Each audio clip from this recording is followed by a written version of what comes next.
Okay, good morning everyone. I hope everyone's okay. So today, after a very difficult chapter yesterday, I felt that chapter, the pronunciation of some of the words was quite tough. Hopefully we're going to go for a better time today with chapter 4 of The Wisdom of Us by L. Frank Baum, probably the main book. This video is solely intended for educational purposes. Let's enjoy. Chapter 4. The Road Through the Forest. After a few hours, the road began to be rough, and the walking grew so difficult that the Scarecrow often stumbled over the yellow bricks, which here were very uneven. Sometimes, indeed, they were broken or missing altogether, leaving holes that Toto jumped across, and Dorothy walked around. As for the Scarecrow, having no brains, he walked straight ahead, and so stepped into the holes and fell at full length on the hard bricks. Oh, poor thing. It never hurt him, however, and Dorothy would pick him up and set him upon his feet again, and while he joined her in laughing merrily at his own mishap. The farms were not nearly so well cared for here as those farther back had been. There were fewer houses and fewer fruit trees, and the farther they went, the more dismal and lonesome the country became. At noon, they sat down by the roadside near a little brook, and Dorothy opened her basket and got out some bread. She offered a piece to the Scarecrow, but he refused. "I am never hungry," he said, "and it is a lucky thing I am not, for my mouth is only painted, and if I should cut a hole in it so I could eat, the straw I am stuffed with would come out, and that would spoil the shape of my head." Dorothy saw at once that this was true, so she only nodded and went on eating her bread. "Tell me something about yourself and the country you came from," said the Scarecrow when she had finished her dinner. So she told him all about Kansas and how grey everything was there, and how the cyclone had carried her to this queer land of Oz. The Scarecrow listened carefully and said, "I cannot understand why you should wish to leave this beautiful country and go back to the dry, grey place you call Kansas." "That is because you have no brains," answered the girl. "No matter how dreary and grey our homes are, we people of flesh and blood would rather live there than any other country, be it ever so beautiful. There is no place like home." Classic line. The Scarecrow sighed. "Of course, I cannot understand it," he said. "If your heads were stuffed with straw like mine, you would probably all live in the beautiful places, and then Kansas would have no people at all. It is fortunate for Kansas that you have brains." That's a very clever line, that one is. "Won't you tell me a story while we are resting?" asked the child. The Scarecrow looked at her reproachfully and answered, "My life has been so short that I really know nothing whatever. I was only made day before yesterday. Okay. What happened in the world before that time is all unknown to me. Luckily, when the farmer made my head, one of the first things he did was to paint my ears, so that I heard what was going on. There was a munchkin with him, and the first thing I heard was the farmer saying, 'How do you like those ears?' 'They aren't straight,' answered the other. 'Never mind,' said the farmer. They are ears all the same,' which was true enough. 'Now I'll make the eyes,' said the farmer. So he painted my right eye, and as soon as it was finished, I found myself looking at him and at everything around me with a great deal of curiosity, for this was my first glimpse of the world." "It's a rather pretty eye," remarked the munchkin, who was watching the farmer. "Blue paint is just the colour for eyes."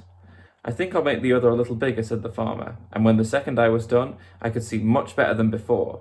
Then he made my nose and my mouth, but I did not speak, because at that time I did not know what a mouth was for. I had the fun of watching them make the body and my arms and legs, and when they fastened on my head at last, I felt very proud, for I thought I was just as good a man as anyone. "This fellow will scare the crows fast enough," said the farmer. "He looks just like a man." "Why, he is a man," said the other, and I quite agreed with him.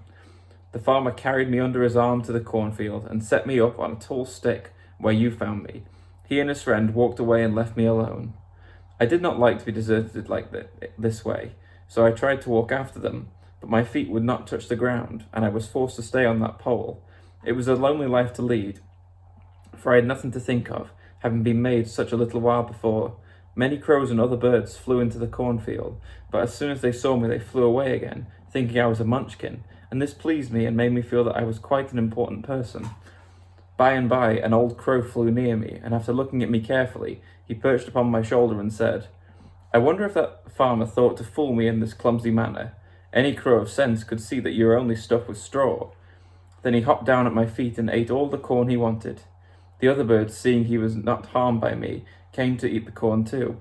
So in a short time there was a great flock of them about me. I felt sad at this, for it showed I was not such a good scarecrow after all. But the old crow comforted me, saying, "If you only had brains in your head, you would be as good as any man. You would be as good a man as any of them, and a better man than some of them. Brains are the only things worth having in this world, no matter whether one is a crow or a man." After the crows had gone, I thought this over and decided I would go try hard to get some brains. By good luck, you came along and pulled me off the stake, and from what you say, I am sure the Great Oz will give me brains as soon as we get to the Emerald City.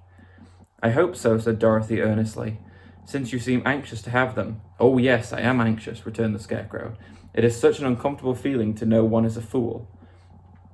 "Well," said the girl, "let us go," and she handed the basket to the Scarecrow. There were no fences at all by the roadside now, and the land was rough and untilled.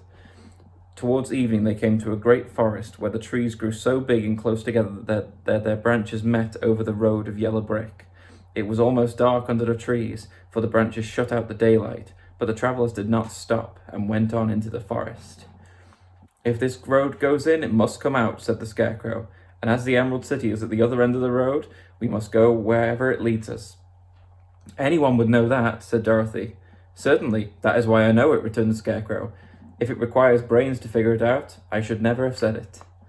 After an hour or so, the light faded away, and they found themselves stumbling along in the darkness. Dorothy could not see it all, but Toto could, for some dogs can see very well in the dark, and the Scarecrow declared he could see very well as by day. So she took hold of his arm and managed to get along fairly well. "If you see any house or any place where we can pass the night," she said, "you must tell me, for it is very uncomfortable walking in the dark." Soon after, the Scarecrow stopped. "I see a little cottage at the right of us," he said, "built of logs and branches. Shall we go there?" "Yes, indeed," answered the child. "I am all tired out." So the Scarecrow led her through the trees until they reached the cottage, and Dorothy entered and found a bed of dried leaves in one corner. She lay down at once, and with Toto beside her, soon fell into a sound sleep. The Scarecrow, who was never tired, stood up in another corner and waited patiently until morning came. Chapter 4 even. I hope you enjoyed. Everyone stay safe. Friday tomorrow.